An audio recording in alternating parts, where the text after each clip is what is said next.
En cuanto a las fracturas A3, son fracturas que son intertrocantéricas, pero por afectar la cortical medial y la cortical posterior, también se consideran que son bastante inestables y son difíciles de reducir. Bueno, es muy importante analizar cuántos fragmentos y qué fragmentos participan en este tipo de lesiones, ¿no? Muchas veces pueden estar acompañados de trazos secundarios y, como comentamos, estas estructuras, y lo vuelvo a insistir y a lo mejor seremos repetitivos, pero la valoración de las corticales medial, posterior y lateral van a ser fundamentales para la toma de decisión quirúrgica eventualmente, ¿no? En los estudios que se han realizado en general, las fracturas estables pueden tener un índice de falla entre 3 a 16% y las fracturas inestables pueden tener entre 6 a 25% en diferentes reportes, ¿no? Anteriormente, los nuevos implantes han mejorado y las nuevas protocolos de manejo han mejorado los resultados, ya que anteriormente se llegaba a reportar hasta fallas en la consolidación o fallas en la osteosíntesis entre hasta 40, casi hasta un 90% en estos pacientes con lesiones inestables, ¿no? Entonces, hablamos mucho de estos datos de inestabilidad. Entonces, francamente, ¿cuáles son estos datos de inestabilidad que vamos a observar? La conminución de la cortical medial, la extensión de la fractura a la zona subtrocantérica, las diástasis del fragmento posteromedial, cuando nos encontremos ante un trazo oblicuo inverso y cuando tengamos también compromiso de la cortical lateral del trocánter. El éxito de la fijación pues va a estar dado básicamente por dos situaciones: la calidad del hueso, el tipo de fractura, evidentemente, el tipo de reducción que realicemos, el diseño de los implantes que vayamos a hacer y también en cómo estén colocados estos implantes, ¿no? Algunos factores son totalmente independientes de la cirugía, que son inherentes al paciente, pero otros nosotros sí podemos actuar, ¿no? Uno de ellos es la reducción. En la reducción, pues es una parte esencial en el tratamiento de estas lesiones, y básicamente para lograr una adecuada reducción nos tenemos que basar en la zona del cálcar, que es la parte más fuerte de la cadera. Entonces, básicamente las maniobras están encaminadas a realizar principalmente maniobras de tracción en el fémur. Para esto, idealmente necesitamos un punto de apoyo en la zona de la pelvis para evitar que esta bascule y nos permita hacer una adecuada reducción de la misma, ¿no? Este tipo de reducciones se pueden hacer en una mesa convencional o en una mesa de tracción de fracturas idealmente. Habrá diferencias entre cada uno de estos manejos. La ventaja que puede tener la mesa de tracción es que pues ya una vez lograda la reducción, si tenemos que hacer algún pequeño ajuste, lo podemos hacer transoperatoriamente y podemos quitar y poner la compresión en la zona, tracción, perdón. Y en el caso a veces de la tracción manual, a veces hay que dejar a alguien traccionando durante toda la cirugía, o si nosotros hacemos una fijación ya con la extremidad reducida en el momento, si hay que hacer alguna modificación, pues hay que desmontar todo y volver a hacer maniobras que pueden complicar un poquito la reducción, pero no significa que sea imposible, ¿no? Entonces, una vez teniendo la reducción, tenemos que verificar que tengamos un adecuado soporte medial y un adecuado ángulo cérvico-diafisario, y esto lo tenemos que corroborar en ambas proyecciones, una buena proyección antero-posterior y una buena proyección axial de la cadera, ¿no? Si logramos hacer esto, vamos a observar que en algunas lesiones, sobre todo las inestables, vamos a tener a veces una traslación posterior de la diáfisis del fémur, y esto lo podemos resolver ya sea elevando la diáfisis con un separador de palanca, de brazo de palanca, un Homan, o podemos también bajar la zona del cuello con un pusher o un ball spike para lograr una adecuada alineación en esta proyección. Aquí podemos observar la sombra del pelvistato de la mesa de fracturas. Entonces, la adecuada proyección debe de verse la sombra del pelvistato y debe de ser perpendicular a la diáfisis del fémur. Entonces, esto nos va a hablar de que tenemos o que ya estamos ante una adecuada proyección, ¿no? Muchas veces la reducción en proyección anteroposterior, si no verificamos, puede ser muy buena aparentemente en una reducción anteroposterior, pero cuando vemos lateral nos podemos llevar bastantes sorpresas negativas, ¿no? Entonces es muy importante controlar en ambos sentidos. En algunas situaciones no es posible hacer la reducción de manera cerrada, sobre todo en las lesiones inestables. Por lo tanto, en estas fracturas existe la posibilidad de hacer un abordaje y lograr hacer una reducción directa del trazo de fractura, ¿no? Y hacer una fijación provisional de la misma y ya entonces colocar el implante que vayamos a colocar. Este es un ejemplo de un paciente con una fractura intertrocantérica que aparte tiene una conminución del trocánter mayor, y aquí se ejemplifica cómo con ayuda de unos clamps se hace la reducción del trocánter mayor y se estabiliza temporalmente con unas clavijas de Kirchner, ¿no? Entonces, como consejo principal, es bien importante obtener una adecuada reducción antes de empezar la fijación, ya que el implante nunca va a ser por sí mismo la reducción de la fractura, ¿no? ¿Cómo vamos a colocar a nuestro paciente en nuestro intensificador? Esta es una configuración posible. Es importante que el fluoroscopio o intensificador pueda maniobrarse adecuadamente en todos los sentidos para tener estas proyecciones de manera libre y que no nos estorbe al momento de hacer la fijación, ¿no? Entonces, para la proyección axial es importante que tenga también rango de movimiento para poder valorar adecuadamente la zona del cuello y la cabeza y la zona de la diáfisis en sentido perpendicular al pelvistato y ver adecuadamente pues la reducción de la fractura en esta proyección, ¿no? Entonces aquí tenemos unos ejemplos de cómo se visualiza esta estructura ya sea en AP y en la proyección axial, ¿no?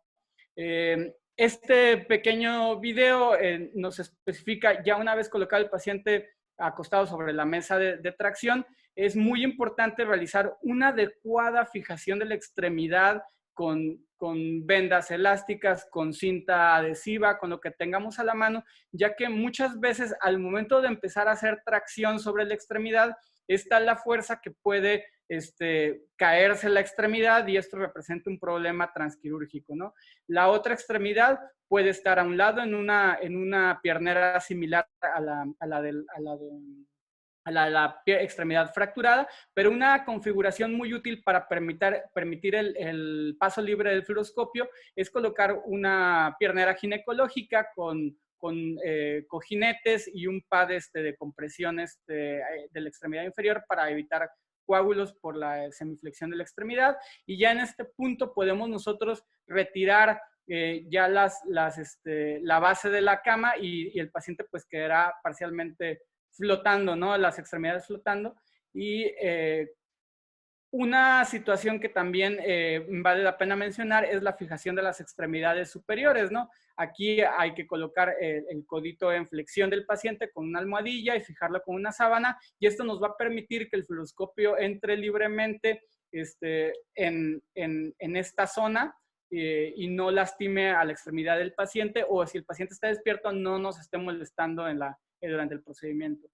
Esta configuración nos va a permitir ya hacer la parte más importante de cualquier tipo de procedimiento, que es la reducción. Nos permite hacer rotaciones, flexiones y extensiones de la cadera, dar la tracción que requerimos, ya sea de manera manual, hacer aducción o abducción de la extremidad, y finalmente hacer correcciones finas en cuanto a la tracción o retirar tracción de la extremidad inferior, ¿no? Entonces, es súper importante tener una adecuada imagen, tanto en proyección AP y proyección axial o lateral, para poder tener ya las puertas abiertas de colocar el implante adecuado para esta fractura.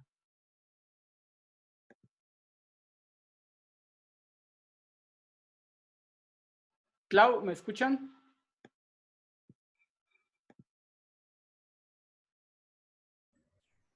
Sí, te escuchamos.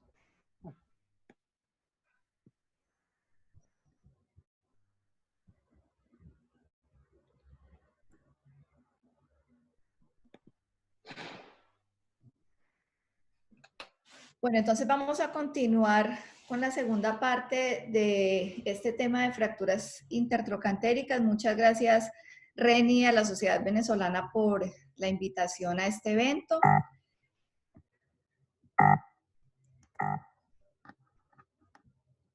No tengo ningún conflicto de interés para declarar con la presentación y durante los siguientes minutos vamos entonces a revisar algunas opciones de tratamiento para estos pacientes con fracturas trocantéricas y a describir dos cosas claves en el manejo posoperatorio. Uno tiene que ver con el apoyo a los pacientes y otro tiene que ver con la prevención de una siguiente fractura para estos pacientes. Ya Marco nos habló de esto, pero es muy importante tenerlo en mente cuando uno tiene un paciente con una fractura y unos factores que influencian cuáles van a ser los resultados finales de la osteosíntesis que hacemos. Hay dos factores que uno no puede controlar, que son la calidad del hueso y el tipo de fractura, porque eso definitivamente uno no lo puede controlar, el paciente ya llega con esas condiciones, pero hay tres cosas que uno sí puede controlar y ahí es donde uno debe poner todo su esfuerzo para tratar de tener los mejores resultados posibles. Y esas tres cosas tienen que ver con la calidad de la reducción, con seleccionar adecuadamente el implante y con colocar adecuadamente el implante. Entonces, para el tratamiento de estas fracturas básicamente tenemos implantes intramedulares e implantes extramedulares. Los implantes intramedulares tienen unas ventajas biomecánicas en lo que tiene que ver con que el brazo de palanca es mucho más corto respecto del eje de carga de la extremidad y que la carga realmente se está transmitiendo por dentro del hueso. Las placas tienen una ventaja teórica y es que resisten mejor la torsión en los estudios biomecánicos, pero van a ver al final del ejercicio que lo más importante es lograr una buena reducción, escoger adecuadamente el implante y colocar adecuadamente el implante para tener buenos desenlaces. Entonces, en las recomendaciones del implante básicamente se tiene en cuenta la clasificación y pues esto es algo que ustedes no se tienen que aprender de memoria. Las clasificaciones están en muchas aplicaciones o las pueden tener en el celular. Aquí lo que es importante es que ustedes puedan definir de acuerdo a los criterios que ya nos mostró Marcos, cuándo una fractura es estable y cuándo es inestable. Y aquí vamos a hacer una aclaración que muy gentilmente el doctor Fernando García nos la hizo por el chat.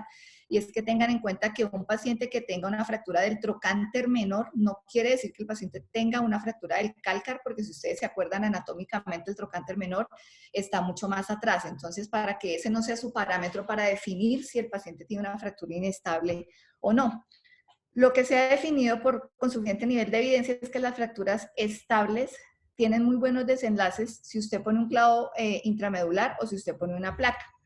Y las fracturas inestables también con muy buen nivel de evidencia se ha definido que van mucho mejor con los clavos cefalomedulares que con las placas.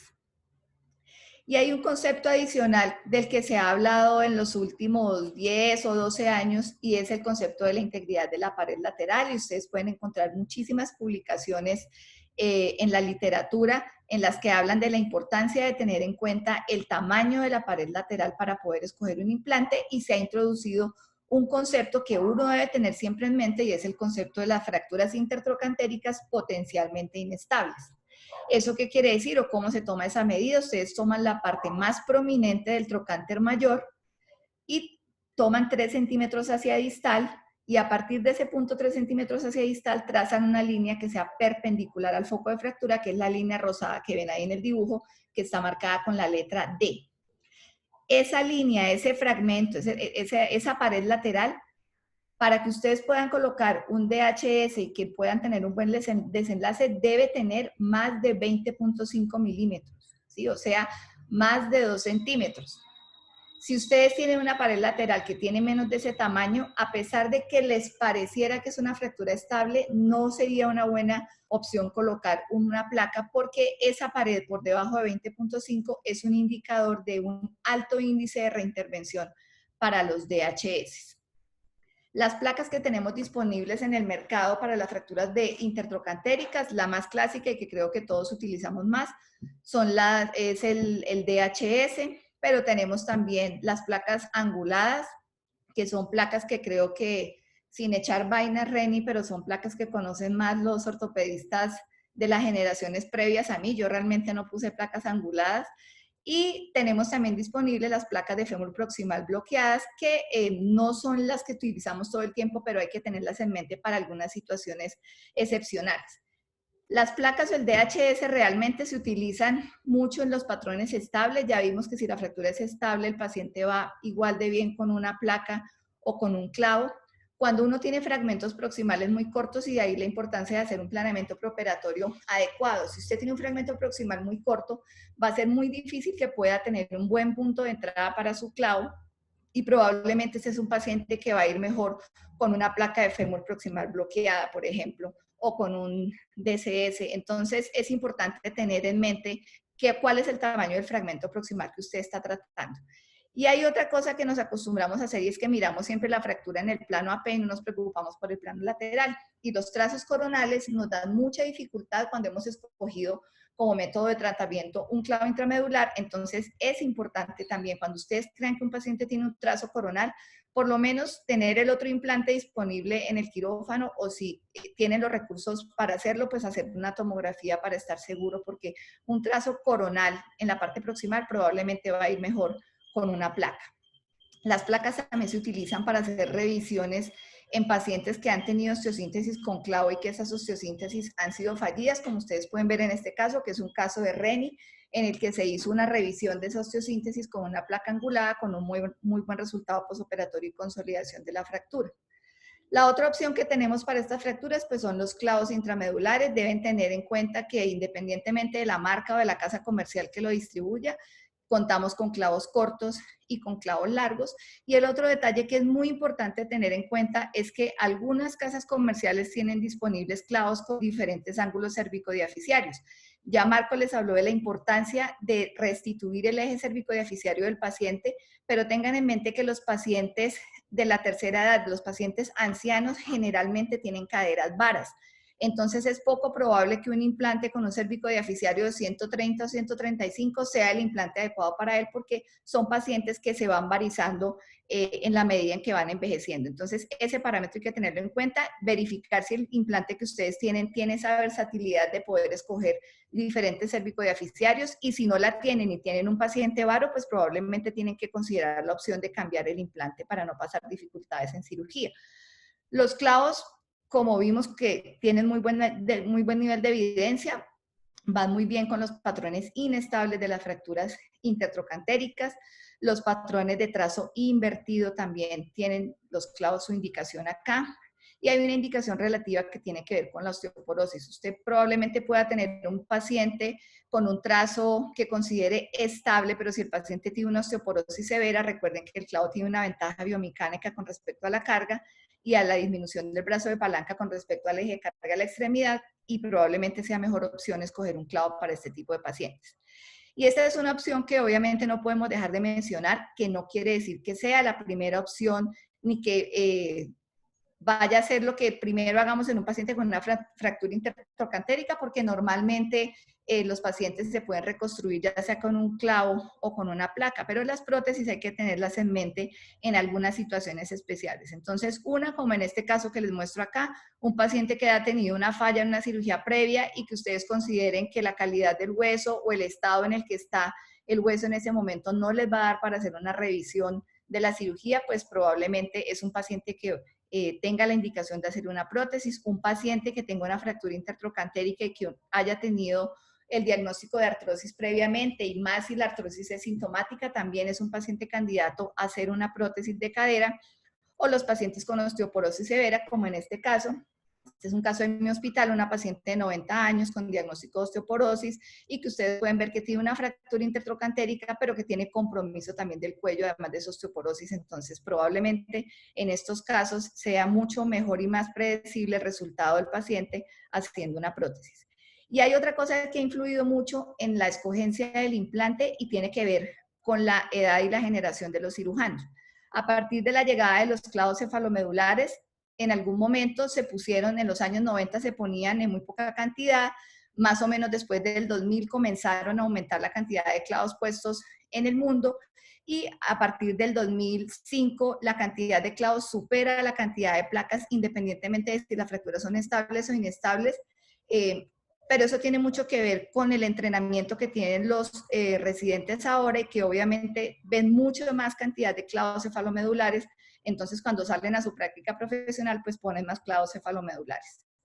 Este es un artículo que les quería mostrar que me gusta mucho porque da 10 puntos claves para usted poder tener buenos resultados en el tratamiento con pacientes, de pacientes con fracturas intertrocantéricas. Entonces, el primero es utilizar el TAD. El TAD, recuerden que es la medida que hay desde la punta del tornillo hasta el ápex de la cabeza, en el plano AP y en el plano lateral, y se debe hacer una sumatoria de esas dos cantidades en milímetros. Lo que se ha definido, lo que se definió en esta publicación, que fue la publicación original de Baumgartner, es que un TAD debe ser por debajo de 25 milímetros. ¿Y de dónde salió esta cifra mágica? Que por eso puse esta gráfica que les quería mostrar. A su izquierda de la columna es la del número de casos que ellos evaluaron. A la derecha vertical, esa columna es del porcentaje de cut-out. Y la base de la gráfica que está en la diapositiva muestra la cantidad de milímetros de TAD. Ustedes pueden ver que a partir de cuando los milímetros están en 25, que es el rango que dice de 25 a 29, comenzaron a producirse los cut-out en los pacientes, en los casi 200 fracturas que evaluaron ellos. Entonces, lo que definieron en ese momento es que un TAD por debajo de 25 tiene una muy baja probabilidad de hacer cut-out, pero que cuando llega a 25 o más, tiene más probabilidad de hacer cut-out. Hoy día hay publicaciones que han disminuido ese 25 a 20 y les voy a mostrar algunas consideraciones especiales con respecto a eso. En la publicación original de Baumgartner, los tornillos que más fallaron fueron los que estaban superiores y los que estaban posteriores de esa gráfica que les mostré anteriormente. Ahora, esto es una publicación hecha para evaluar cut-out en pacientes con clavo cefalomedular. Entonces, ellos encuentran 3 factores que se asocian a los malos resultados y a que los tornillos hagan cut-out. Primero, pacientes con fracturas muy inestables o con alta complejidad. Segundo, que no se logre una reducción anatómica de la fractura, que ya Marco nos hizo mucho énfasis en eso. Y tercero, que haya una mala posición del tornillo, que es de lo que estábamos hablando ahorita. Y en la gráfica lo que muestra en el centro donde ustedes ven ese 21 y que está coloreado en rojo alrededor, es que cuando se juntan los 3 factores, obviamente la posibilidad de cut-out es toda porque se juntó todo lo malo que le podía pasar al paciente. Tiene una fractura inestable, no le hicieron una reducción anatómica y le colocaron mal el tornillo. ¿Por qué empezamos a hablar un poco más de los clavos? Porque se están interrogando en muchos lugares del mundo si realmente es comparable el TAD que uno mide para el DHS y el TAD que uno mide para los clavos cefalomedulares, porque son implantes que biomecánicamente funcionan un poco diferente. Este es un estudio del 2015 en el que compararon los valores de TAD exactamente iguales, tanto para clavos como para placas.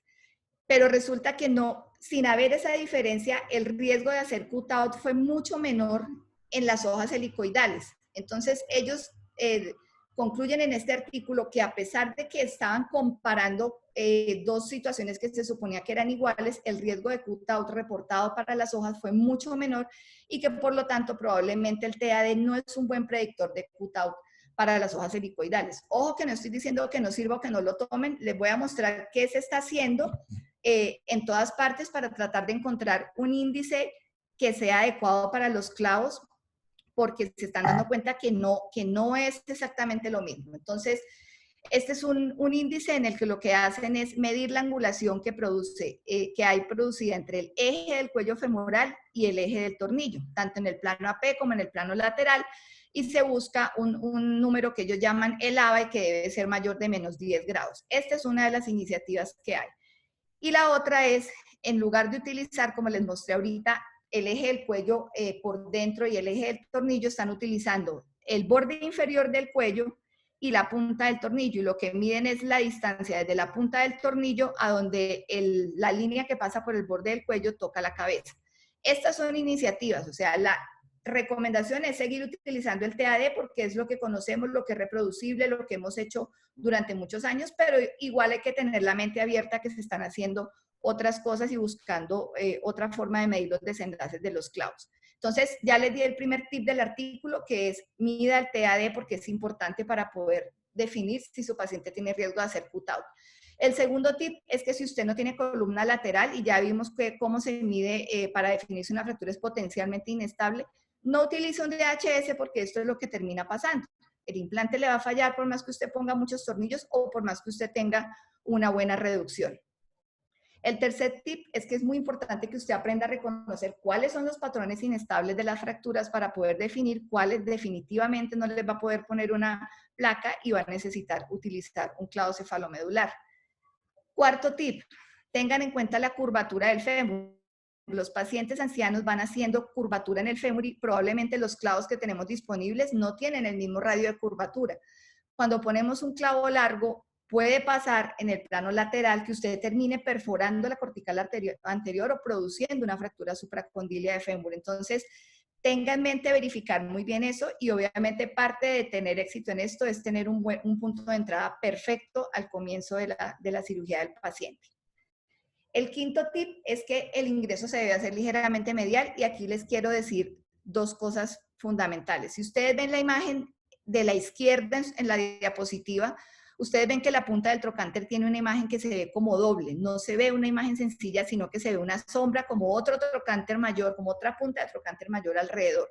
Entonces, el primer tip para uno lograr hacer un buen punto de entrada es que esa sombra debe desaparecer y se debe ver el trocánter como una sola línea, como ven en la figura de la mitad, que es una imagen de intensificador en la mitad.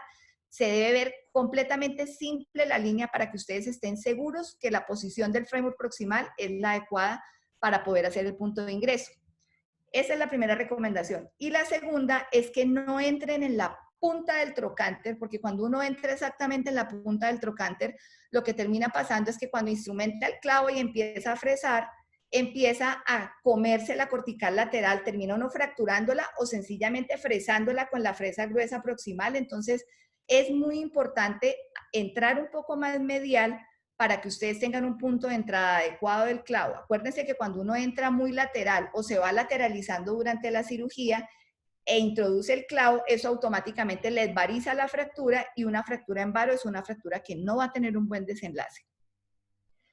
El sexto tip de las fracturas intertrocantéricas es que usted no debe iniciar la instrumentación del clavo ni el fresado sin haber reducido la fractura. Marcos hizo mucho énfasis y nos dio todas las estrategias que se pueden utilizar para lograr una reducción adecuada. Pero no crean que porque hago el punto de entrada voy a tratar con el clavo de hacer la reducción. Es muy importante reducir primero antes de empezar a instrumentar el clavo para no tener dificultades con esto. Hay otro tip que tiene también que ver con el punto de entrada y es que usted debe cuidar la trayectoria de ingreso del clavo. ¿Eso qué quiere decir? Que usted a veces monta al paciente en la mesa de fracturas con una fractura que le parecía muy difícil y felicidad total cuando usted hizo la tracción y le quedó así.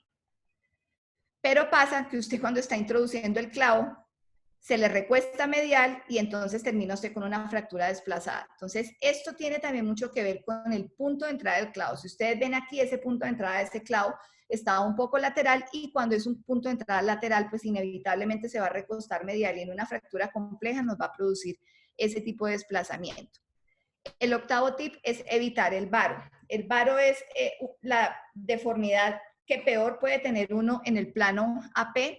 Recuerden que es la deformidad menos deseable, entonces uno a toda costa debe tratar de evitar el varo y eso cómo se logra, pues haciendo una reducción adecuada y uno no descansa hasta que no tenga una reducción adecuada y haya corregido ese varo, que es como normalmente estas fracturas se deforman, porque esto puede tener dos desenlaces, o colapsa completamente la fractura y se variza más, o termina fallando el implante y se parte cuando ustedes dejan la fractura en varo.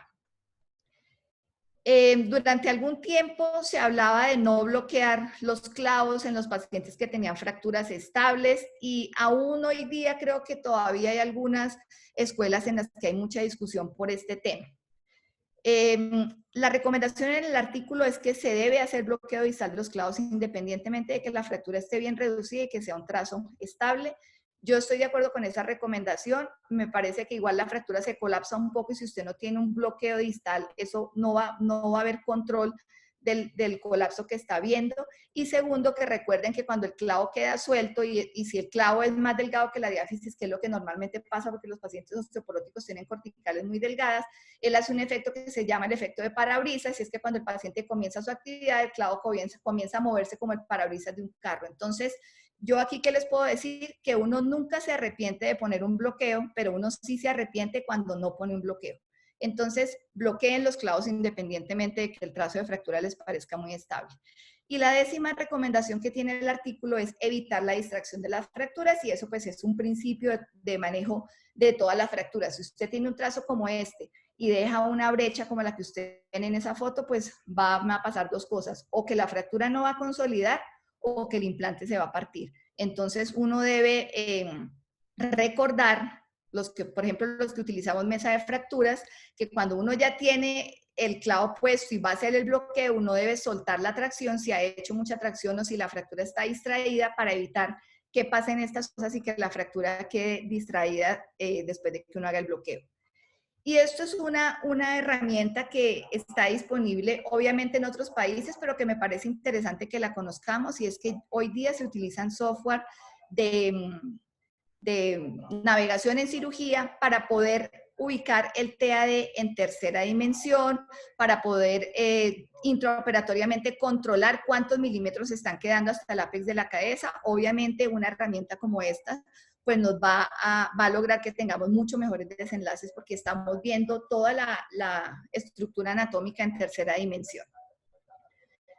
Les dije que les queríamos hablar dos cosas del posoperatorio. Entonces, la primera tiene que ver con la rehabilitación y tiene que ver con el apoyo. De si los pacientes, después de que se hacen cirugías de estas, los ponen a apoyar o los pacientes los dejan con restricción del apoyo. Entonces, yo les quiero contar qué encontré en la literatura. Entonces, primero, que cuando usted restringe el apoyo de un paciente, le está aumentando 4 veces el gasto energético para caminar. Si el paciente es un paciente joven, pues no hay mayor problema, porque el paciente joven tiene una condición nutricional que es adecuada. Pero si estamos hablando de un paciente anciano al que usted le está aumentando 4 veces el gasto energético para caminar, pretendiendo que no apoye, pues el costo fisiológico para él va a ser muy grande y probablemente no va a querer caminar, porque realmente termina agotado pretendiendo no apoyar la extremidad. Segundo, cuando usted restringe el apoyo, está alterando la mecánica de la marcha, y eso a veces le cuesta a los pacientes muchos meses volverla a recuperar o no la pueden recuperar, y usted está alterando toda la distribución del peso de la extremidad del paciente. Esta es una publicación del 2016 en la que hicieron un estudio de si los pacientes cumplían o no cumplían las restricciones de apoyo cuando su cirujano les decía que no apoyaran. Aquí en esto encontraron que el 30% de los pacientes no le hacen caso al ortopedista. Así usted les diga que no apoyen, los pacientes apoyan su extremidad, le ponen carga. Pero en este estudio, que era de fracturas de tibia distal, no encontraron diferencia en los resultados entre los que cumplían y los que no cumplían con las indicaciones del médico. Lo que sí encontraron fue una diferencia pues curiosa, y es que los pacientes cumplían más cuando estaban en invierno y se portaban más necios cuando estaban en verano. Entonces, ¿qué hay de evidencia en las fracturas periarticulares? Entonces, lo que se ha visto es que los pacientes normalmente no le hacen caso a uno, sino que ellos se van autorregulando de acuerdo a la cantidad de dolor que tengan. En la medida en que van disminuyendo el dolor, ellos comienzan a apoyar. No tenemos métodos para evaluar la cantidad de apoyo que están haciendo que sean confiables. Tengan en cuenta, y les mostré en el estudio anterior, que los pacientes no siempre obedecen. Yo me atrevería a decir que más de ese 30%, o al menos en nuestra realidad, es así. Y obviamente que un apoyo precoz va a retornar a los pacientes a una función que sea mucho más rápida. Entonces, en diáfisis hay muy buena evidencia para que los pacientes apoyen precozmente, y hay menos evidencia en las fracturas periarticulares, porque la mayoría de autores están sugiriendo que haya un apoyo protegido, pero ya hay algunas publicaciones que muestran que no hay diferencias en lo que tiene que ver con no unión o complicaciones. ¿Cuál es la recomendación en un paciente con una fractura de cadera? Que usted debe permitirle al paciente que se pueda parar a caminar con un caminador o con una andadera al otro día, porque primero el paciente no le va a hacer caso, y si el paciente es muy juicioso y pretende hacerle caso, entonces no va a caminar y se va a quedar acostado, porque ellos propioceptivamente no pueden manejar bien ese concepto de no apoyar la extremidad. Entonces, ese es el primer mensaje de la parte posoperatoria: el paciente hay que ponerlo a caminar al otro día. Y el segundo mensaje es que nos quedamos muy contentos con el tratamiento que hacemos, con que la radiografía nos quedó muy bonita y el paciente sale los 2 días, entonces nos sentimos felices y realizados, pero no estamos sabiendo qué es lo que pasa con esos pacientes durante los siguientes meses o los siguientes años. No se les olvide que esos pacientes de los que ustedes salen muy contentos de cirugía porque la fractura quedó muy bien estabilizada, 20% se mueren durante el primer año, 30% quedan con discapacidad permanente, 40% de esos pacientes que caminaban independientemente quedan con limitación para caminar independientemente, ya no son capaces de hacerlo. Y 80% de esos pacientes pierden la capacidad de hacer por lo menos una de las actividades de la vida cotidiana después de haber tenido una fractura de cadera. ¿Qué es lo que pasa con estos pacientes? El paciente tiene su primera fractura y ya tiene 3 veces más posibilidades de hacer una segunda fractura. Si el paciente le llega con la segunda fractura, como vieron en una de las diapositivas mías de la señora de 90 años que ya tenía una prótesis del otro lado, si el paciente tiene una segunda fractura y el riesgo de que se vuelva a fracturar aumenta por 5 veces, y cuando el paciente tiene la tercera fractura y la cuarta fractura, el riesgo aumenta hasta 8 veces. ¿Por qué les quiero hacer énfasis en esto? Porque nosotros tenemos la obligación de tratar de hacer tratamiento para estos pacientes para disminuir la posibilidad de que se fracturen. No es solo ponerle los tornillitos en la cadera. Recuerden que tener una fractura por fragilidad es el predictor más fuerte que hay de que el paciente va a tener una segunda fractura. Entonces, eso también hay que tratar de impactarlo. Hay muchos programas en el mundo tratando de hacer énfasis en esto en la población y en nosotros los médicos para tratar de que la primera fractura del paciente sea la última fractura y no se nos vuelva a fracturar, y por lo tanto hay que hacer tratamientos. Entonces, ¿qué quiero que se lleven de esta parte de mi presentación? Que podemos controlar 3 de los 5 factores que afectan los desenlaces. Entonces, podemos hacer buenas reducciones, colocar un implante adecuado con una técnica adecuada.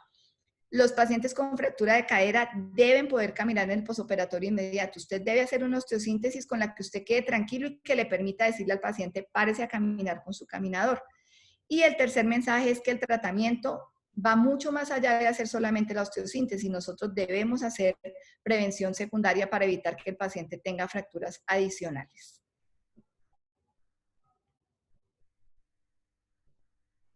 ¿Listo, Reni? Sí, vamos con los casos clínicos, Claudia.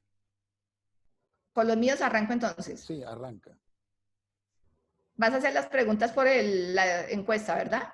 Pero haz las tuyas, nada más porque las otras se van a olvidar. Ok, entonces haz las tuyas de los casos te van contestando por el chat. Entonces vamos a tratar de hacer esto un poquito más dinámico para que ustedes tengan más participación, y de acuerdo a lo que les hablamos Marco y yo, pues ustedes van contestando por el chat. Y hazlo por ahí, Claudia. ¿Cuál es este caso? ¿Caso 1?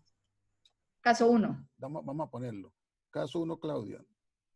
Ok, ahí va la votación.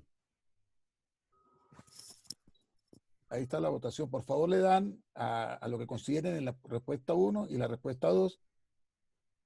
Y tienen exactamente 30 segundos para hacer esto, por favor.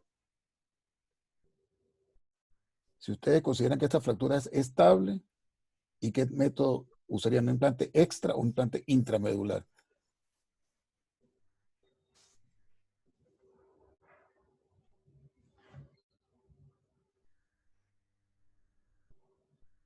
Listo, bueno, la mayoría consideran que es estable. Hasta los momentos, lo que pasa es que están todavía votando. Okay. Y vamos a dejarlo hasta el minuto, porque es que va a estar la gente, ahora sí se animó a votar. Entonces, entre mayor número tengamos, mejor.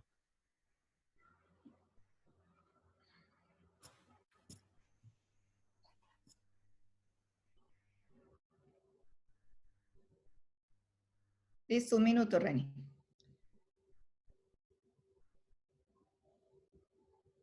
Finalizamos la votación con este grupo, y de 140 votantes, de los 200 y tantos que hay, el 100%, 76% dice que considera que es estable, un 24% que es inestable, y el método de tratamiento, ellos consideran que el implante intramedular con 54% sería el ideal. Esa es la mayoría de este grupo que votó. Continúa, Claudia. Bueno, entonces miren que a pesar de que la mayoría consideran que es estable, la mayoría se fueron por implante intramedular. Eso me hace pensar que la mayoría de los participantes de este webinar tienen menos de 45 años. A seguir antes de que me den palo. Entonces nosotros consideramos que era una fractura estable. No se me va la cosa de votación de ahí, René. Consideramos que era una fractura estable, le hicimos una fijación con un DHS con este resultado posoperatorio. ¿Necesitas la pregunta? Segundo Claudia. caso. El segundo no, caso. Porque es parecido, pero ¿sabes qué quiero? Es que no me sale ¿Qué necesitas? Sacar el cuadrito de votación de mi No pantalla. importa, yo lo saco, yo lo saco, yo lo saco. Sácamelo Ok. porque es que no me deja ver la radiografía. Ok, caso 2. Caso 2, ¿no, Claudia? Ahí está. Sí, entonces, Iniciamos la votación con el caso 2. Igual 30 segundos, por favor, para que los participantes... espérate, esa pregunta es de, entonces, esta es fractura intertrocantérica. Es la misma anterior, ¿no? Vea, ¿y por qué están votando si es el implante adecuado que no les he mostrado el implante? Por Aquí eso está. mismo, porque es que tú me dijiste que lo pusiera, yo lo puse. Bueno, listo. Ah, era Entonces, esta, es esta. fue el implante que se utilizó para esa fractura. Quiero que voten en el chat si consideran que ese es el implante adecuado para la fractura.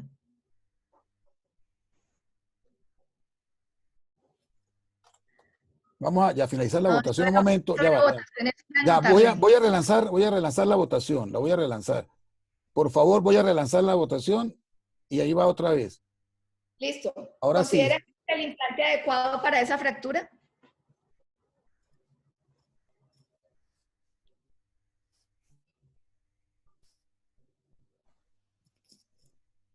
vamos a dar el minuto, Claudia, porque está la gente votando masivamente. Entonces hay que darle chance a la tecnología. El profesor Marco nos oye, sí.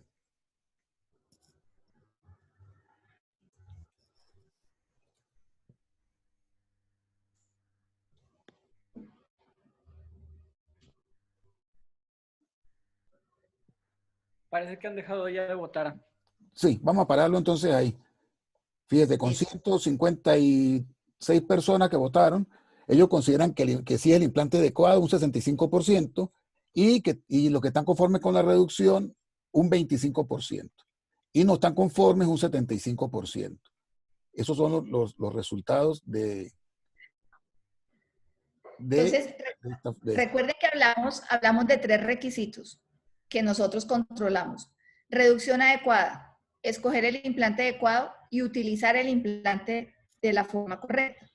Entonces, reducción adecuada, si ustedes miran, realmente la reducción del cuello no fue una reducción adecuada y por eso no se logró fijar adecuadamente. El tornillo que va hacia la cabeza no va paralelo en el cuello. Miren que está completamente oblicuo en el cuello, en el plano lateral. Entonces, ¿el implante era adecuado para el tipo de fractura? Sí, era un implante adecuado, era un brazo simple, era una fractura que se consideró estable. ¿La reducción está adecuada? Probablemente no. Y pues una reducción que no sea adecuada lleva a que no se utilice el implante adecuadamente y que se coloque en una posición en donde no debe ir.